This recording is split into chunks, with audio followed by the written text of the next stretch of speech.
أعوذ بالله من الشيطان الرجيم بسم الله الرحمن الرحيم ولله ما في السماوات وما في الأرض ولقد وصينا الذين أوتوا الكتاب من قبلكم وإياكم أن اتقوا الله وإن تكفروا فإن لله ما في السماوات وما في الأرض وكان الله غنيا حميدا. سورة نساء آیات نمبر 111. ولله یوازې الله عز وجل ردی ما هغه څه په السماوات چې په اسمانونو کې و ما فی الارض او هغه څه چې په مځکو کې. ولقد وصینا الذین اوتوا الكتاب او یقینا موږ وصیت کړی دي الذین هغه کسانو لره اوتوا الكتاب چې هغوی ته کتاب ورکړل سوی من قبلکم ستاسو نه مخکې و ایاکم او تاسو ته ان اتقوا الله چې د الله عز وجل نه وبېرېږئ و ان تکفروا فإن لله ما في السماوات وما في الأرض او که تاسو انکار کوئ نو فإن لله نو یقینا الله عز وجل لره ما هغه څه دي په السماوات چې په اسمانونو کې دي و ما او هغه څه دي په الأرض چې په مځکه کې دي. وکان الله غنیا حمیدا او دی الله عز وجل کامل بے نیاز حمیدا د پرستایلو خاوند. ولله ما فی السماوات د دې آیات د مخکنی آیاتو سره ربط دادي چې دا د قران کریم ترتیب او اسلوب دی چې هر کله احکامات ذکر کی نو د احکامات یا په شروع یا په آخر کې د آخرت طرف ته ترغیب او د الله د عذابونو څخه ترهیب دا بیانې. نو دلته هم الله سبحانه وتعالى د احکاماتو سورسته چې مخکې تیر سول چې تاسو د خپل شود سره داسې گزاره وکي او تاسو د خپل زړه اختیارات په قبضه کې نه لري نو د هغو احکاماتو ورسته د ترغیب او ترهیب خبره کی چې تاسو د الله عزوجل قدرت دا تسلیم کی چې الله تعالی ډېر لوی ذات دی. تاسو ته پر نیکو اعمال ثواب هم درکوي پر بد اعمال استاسو گرفت هم کوي. دا الله تعالی ته کوم ګران کار نه دی. په دې آیاتو کې د رکوع تر پای پورې درې ځله لله ما فی السماوات و ما فی الارض استعمال شوی او په هر ځای کې د الله تعالی یو مستقل قدرت ته اشاره ده. ولله یوازې الله عز وجل رضی ما هغه څه فی السماوات چې په اسمانونو کې دي و ما هغه څه فی الارض چې په مځکه کې دي. نو د داسې مالک د احکاماتو منل نهایت ضروری دي. یعنی کوم ذات چې په اسمانونو کې قدرت لري په مځکه کې قدرت دی او د اسمانونو څومره نظام د مځکو څومره نظام په دې کې موجودات چې دا د انسان د علم څوتري دي پر دې ټول الله تعالی قدرت او ملکیت لري. دا ټول د الله تعالی ملک دی. نو کله چې الله تعالی دومره ستر ذات دی او د دومره لوی مخلوقات مالک دی نو بیا د احکامات منل نهایت ضروری دی چې باید انسان یې ومني. لفظ الله دا د الله تعالی ذاتی نوم او د الله تعالی نور اسماء د الله تعالی صفتی نومونه دي. د پیژندلو د پاره تاسو داسې یو مثال وفهموي. د مثال په توګه کې یو څوک پیدا شي یو هلک پیدا شي انجلی پیدا شي نو موږ د هغه د پاره یا د هغه د پاره په ابتدا کې یو نوم یښدو. د مثال په توګه یو هلک پیدا شو موږ یې نوم کښې شو دی عبد الله. دغه عبد الله دغه هلک ذاتی نوم بلل کیږي. دا چې د هلک او کالو لسو کالو ته حفظ خلاص کی باره موږ حافظ صاحب او بیا چې کله قرأت وای نو قاری صاحب دا رقم چې کله عالم سی بیا مولوی صاحب مختلف نمونه بیا ورته انتخاب وو. دا باقی نمونه ټول صفتی نمونه بلل کی. هغه یو نوم ذاتی نوم دی. نو د الله تعالی نوم د الله نوم دا ذاتی نوم دی. باقی ټول نمونه د الله تعالی صفتی نمونه دي. رحمان رحیم قدوس صفتی او ذاتی دا فرق سره لري. نو لفظ د الله دا د الله تعالی ذاتی نوم او ډیر علما پر دې متفق دي چې اسم اعظم هم دغه د الله تعالی دغه نوم دی. او حدیث کې راځي ترمذی شریف کې حدیث دی چې د الله تعالی نه نوي نمونه دي. کدا سره یاد کې او وی وای نو د دنیا او آخرت مشکلات الله تعالی حلي. او دا تجربه ده کم څوک په یو مصیبت باندې وای گرفتاری یا په کور کې یا د باندې پر چا قرضونه باندې وي یا بندي وي یا د چا سره دعوه وي په دا دعوه کې ډیر مشتی وي نو وای دی روزانه د الله تعالی نه نیوي نمونه روزانه وای څلويشت ورځې دی مسلسل دا وای الله تعالی به د هغه مشکل حل کړي نو الله سبحانه و تعالی خپل ذاتی نوم یادوي ولله ما فی السماوات و ما فی الارض یوازې الله عز وجل ردی ما هغه څه په السماوات چې په اسمانونو کې دي او ما فی الارض او هغه چې په مځکو کې دي د دې ټولو ملکیت یوازې الله لپاره ثابت دي نو د داسې مالک د احکامات منل نهایت ضروری دي په دې آیاتو کې الله تعالی د خپل قدرت د پراخي یادونه وکړه چې زما دومره پراخ قدرت دي او دومره پراخ مخلوقات او ملکیت می او د احکامات پر ځای کولو امر چې مشتاسو ته مخ کې کړیو دا داسې نه چې आवाज مشتاسو ته کړی بلکې ستاسو نه بلکې نور ته مهم دا کړی یعنی د احکامات پر ځای کولو حکم یوازې تر تاسو اړه نه لري بلکې نور کسانو ته مش کړی الله فرمایي ولقد وصينا الذين اوتوا الكتاب او یقینا من حکم کړیو تاکیدی حکم کړیو الذين اغكسان لرا اوتوا الكتاب چاغوی ته کتاب ورکړل سویو وصیت هغه ته ویل کیږي چې منونکي اوریدونکي یعنی وصیه هم د احترام په خاطر باندې عملي کوي او هم پرځان لازمی بولي نو الله تعالی فرمایي مش تاکیدی حکم کړیو د وصیت ترجمه د تاکیدی حکم کیږي ولقد وصينا الذين اوتوا الكتاب او یقینا مر تاکیدی حکم کړیو الذين عاکسان لرا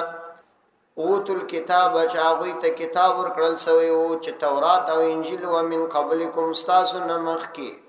و ایاکم او تاسو ته هم حکم کړیو ان اتقوا الله چې د الله عز وجل نو بیریږي یعنی د تمام احکامات موافقت کړي د الله تعالی څخه وبېریږي بلکې تمام احکامات دا پر ځای کی دا د تقوا حکم دا موږ یوازې تاسو ته نه دی کړی بلکې تاسو نه مخ کې چې څونه انسانان او تاسو یاس او تاسو ورسته چې څومره انسانان راځي دې ټول ته موږ د تقوا امر کړی تقوا په عبادتو کې تر ټولو اهم اصل ځکه د انسان په زړه کې چې تقوا رااله بیا د الله تعالی احکامات منل ورته آسان دي چې د الله عزوجل بیر د انسان په زړه کې رااله تقوا وایي دا غته چې انسان د الله تعالی څخه وبېریږي وَإِن تَكْفُرُوا فَإِنَّ لِلَّهِ مَا فِي السَّمَاوَاتِ وَمَا فِي الْأَرْضِ وَكَانَ اللَّهُ غَنِيًّا حَمِيدًا وَإِن تَكْفُرُوا كَچِيرِ تاسو کفر وکي فَإِنَّ لِلَّهِ مَا فِي السَّمَاوَاتِ وَيَقِينًا الله عز وجل ما هغه سدي فی السماوات چې په اسمانونو کې دي او ما فی الارض او هغه چې دي په الارض چې په مځکه کې دي یعنی دا هم تاسو واوري او هغه نور قومونه دي هم واوري چې کتاسو د خدای د احکامات مخالفت وکړي نو الله ته یو ضرر نسی رسوي بلکې تاسو خپل ضرر دی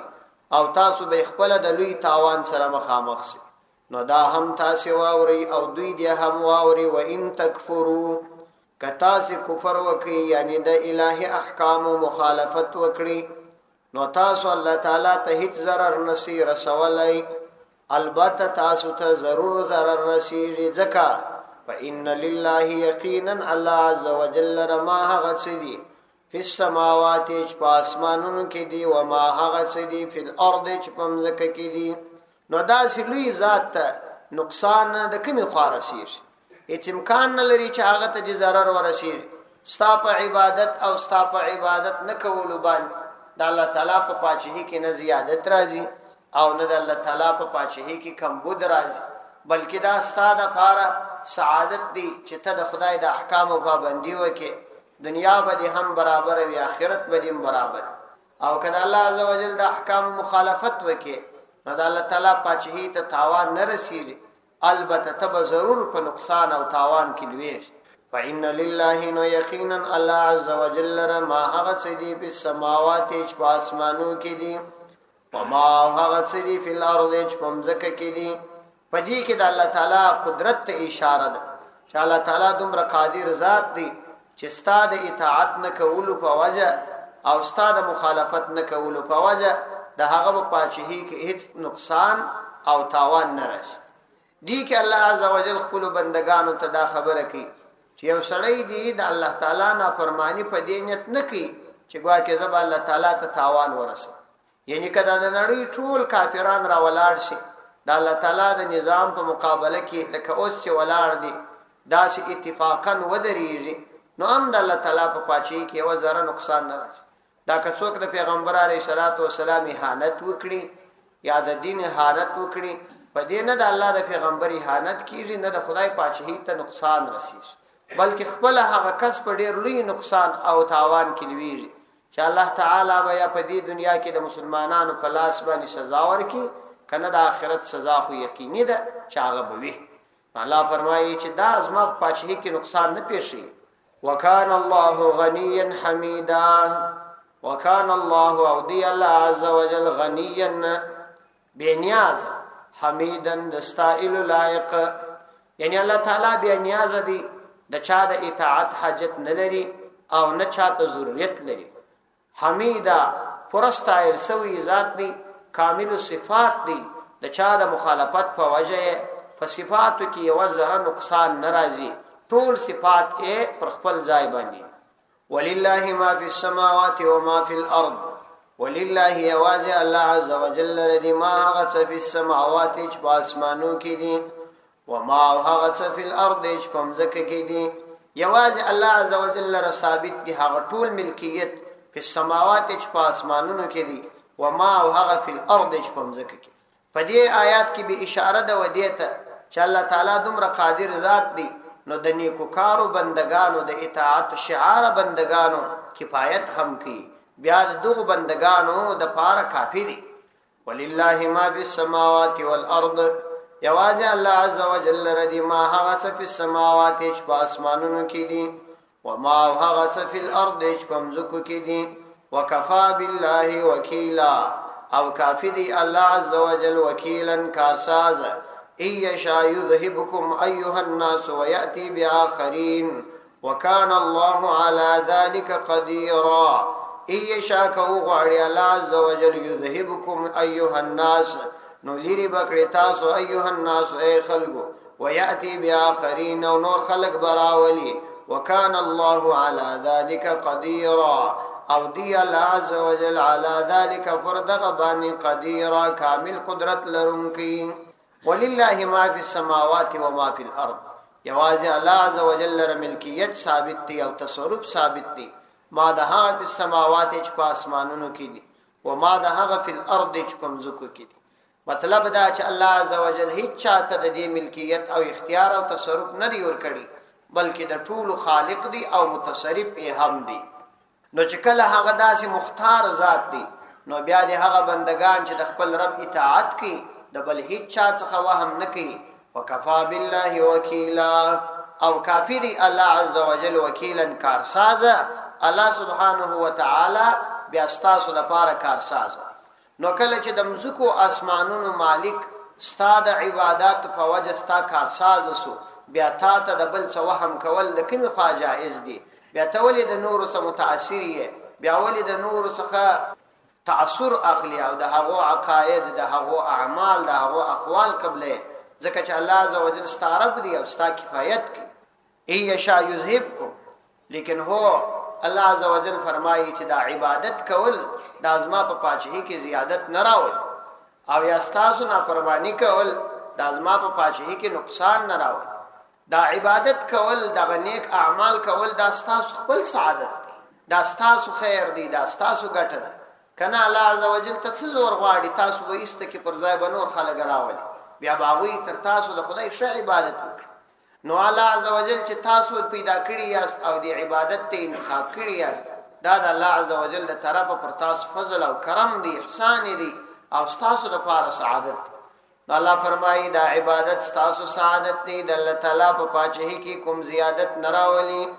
ځکه الله تعالی دومره قادر ذات دی. یشاء کو غواړي یذهبکم ایها الناس یذهبکم نولری بکی تاسو ایها الناس ای خلقو یعنی تاسو به استکی د نور سبکار واخلین ویأتی بیاخرین او راتک بوکی بیاخرین فنور بانی وکان الله علی ذلك قدیرا وکان الله اودی الله عز وجل علی ذلك فردغ بانی قدیرا کامل قدرت لرونکی. نو دا الله تعالی احکامات پر ځای کول او تاسو ته چې د دې توفیق درکړی دی دا غنیمت ګڼل او د ځان د پاره سعادت ګڼل دا ډیر ضروری دی. په دې مبارک آیات کې الله تعالی خپل بندگانو ته د دې خبري یادونه وکړه چې تاسو همیشه دا ټول کار پر خپل ځان باندې مره حصر کوي او ځانونه د دې مستعد مبولي کزنه وم دغه نظام بونه چدي، بلکې دا چې الله تعالی ته د یو کار د پاره انتخاب کړي او د دین یو کار در سواخستی او یا د چا سرپرستی په لاس درکړل تا د هغوی یو څه ترتیب برابر کړي، دا د ځان کمال مو بوله بلکې دا د الله تعالی کمال. الله تعالی ته دا زور نه واړي چې تا استکه ستا پر ځای داسې څوک راولي چې تر تا دا کار ډیر منظم او بهترین. ځینې کسان یا د قول څخه او یا د عمل څخه، د قول څخه دا چې په خوله وایي په کزنه نو دا کار نه کوي، او د ځینو کسانو خو د قول څخه نه معلومیږي د عمل یې دا معلومیږي چې ځان یې په خپل کورنۍ او ټولنه کې داسې ګرځولي چې کدی نو نظام بغیر درهم برهم. حالانکه دا ډیره کمزوري خبره، خصوصا په دینی مسائلو کې نه باید د یو مدرسې محتمم او نه باید یو د مدرسې یو استاد ځان داسې وبولي چې کزنه وم دا نظام بنه چلی. دا الله عزوجل نظام دی، الله عزوجل په خپل قدرت باندې چلی. دا چې تی ورته انتخاب کړی دا د الله تعالی پر تا باندې فضل او کرم دی. دا ستا کمال نه دی چې تدا وایي چې دا خونه کزنه وم دا ټول نظام به درهم او برهم. الله عزوجل به ترتا بهترین کس پیدا کی او هغه به دا نظام ترتا خوندور او بهترین مختبوس. ډیر داسې پیښ شوی دي چې کله د یو چا پتلولو باندې دی یو مشر پتلولو باندې د بل چا په سرپرستی کې هغه کار تر هغه ډیر ترقی کړي. نو نه باید یو استاد نه باید یو عام کس چې دینداری کوي پر ځان باندې تکیه وکړي او پر ځان باندې اتکا وکړي چې بس کوو نو ځای. خصوصا په کورو کې دا عادت دی چې د کور مشر ورور عموما داسې فکر کوي چې کزو لاړه منو دا وړونه به ټول در په درس او یا کزو لاړه منو دا بچان به در په درس. بلکې الله تعالی ته د دې کار د پاره انتخاب کړی کته نه الله تعالی د دې حفاظت بیان کولای. حضرت عمر ابن عبد العزيز رحمت الله علیه چې وفات کړي نه اولادونو ته هیڅ نه پرېښ. عمر ابن عبد العزيز رحمت الله علیه ډېر لوی ولی تیر شوی. مرقات کې مولا علی قاری رحمه الله لیکلی دي وای د عمر ابن عبد العزيز رحمه الله د زمانه ورسته کشا ویل چې پلانې عادل دی وای دا کافر کیږي. وای دا په دې خاطر باندې چې عادل خو نه دی هغه خو ظالم دی عادل کولای نشي. وای نو تا د ظلم تعادل ویل حرام ته حلال ویل په دغه وجه سره کافر کیږي. یعنی د عمر ابن عبد العزيز رحمه الله د زمانه ورسته د عادل نظام نه دی راغلی او نه راتلای شي چې من کل الوجوه د عادل نظام. نو عمر ابن عبد العزيز رحمت الله علیه چې وفات کړي چا ورته چې دی اولادونو ته یو شی پرېښی دورته کزما اولادونه صالحان و الله سبحانه و تعالی بندوبست کړي. کزما اولادونه صالحان نه و طالحان و بدبختان و نو بیا د بدبخت انسانانو د پاره سرمایه پرې شو دل حماقت دی. کدیندار و الله تعالی کفایت کړي او کبي دین و نو بي دینانو ته سرمایه ور پرې شو دل حماقت دی. دا د عمر ابن عبد العزيز رحمه الله آخري خبره. عمر ابن عبد العزيز رحمه الله د خلافت د دوران نمخ کې د سليمان ابن عبد الملک په دوران کې د مدینه منوره والی و. داسې زندگی و چې ډیرو تاریخي کتابو کې دا مشهوره ده چې کله به پر کومه لار دی تیر سوی و تر ماښامه به پر هغه لار د عطر بوی پاتو. عمر ابن عبد العزيز داسې زندگی کو رحمه الله. من كان يريد ثواب الدنيا فعند الله ثواب الدنيا والآخرة وكان الله سميعا بصيرا. من كان يريد ثواب الدنيا هغه څوک چې اراده لري ثواب الدنيا د دنیا د ثواب فعند الله نو یقینا د الله عز وجل سره ثواب الدنيا د دنیا ثواب دی والآخرت د آخرت ثواب دی. وکان الله سمیعا بصیرا او دی الله عز وجل سمیعا بصیرا پر اوریدونکی پر لیدونکی من کان یرید ثواب الدنیا الله عز وجل دلته فرمایي چې تاسو په دنیا کې چې کم کار کوي د آخرت کار چې کوي د دې اصلي نتیجه په آخرت کې نو که په دنیا کې بل فرض تاسو ته د هغه کار نتیجه په لاس درنغله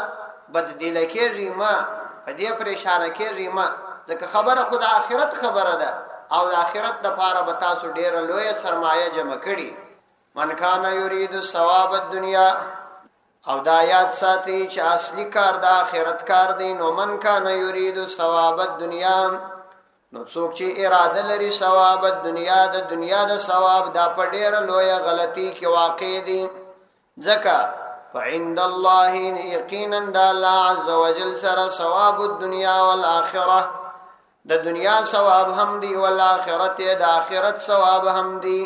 د الله عز وجل سره هم د آخرت او هم د دنیا ثواب نو بیا چې کله ته یو د دین کار وکې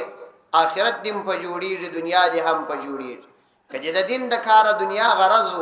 نو تا اعلی پریشو دی ادنا دی اختیار کی نو دا رښتیا ستاده لپاره کمزوري ده او دا ډیره لویه غلطی ده نو بیا ولې د دنیا په تلاش کې کېږي چې د آخرت د ګټ هم په لاس درځي او د دنیا د هم په لاس درځي نو من کان یرید ثواب الدنیا هغه څوک چې اراده لري د دنیا د ثواب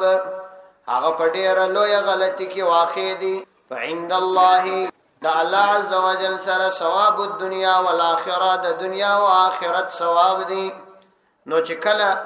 ادنا او اعلی دواړه حاصلې دای شي بیا ادنا اخستل او اعلی پر شودل دا حماقت دی وکان الله سمیعا بصیرا او دی الله عز وجل سمیعا فر اوریدونکی بصیرا فر لیدونکی الله تعالی فر اوریدونکی دی او فر لیدونکی ستاسو ټول اقوال او درخواستونه دا الله عز وجل اوري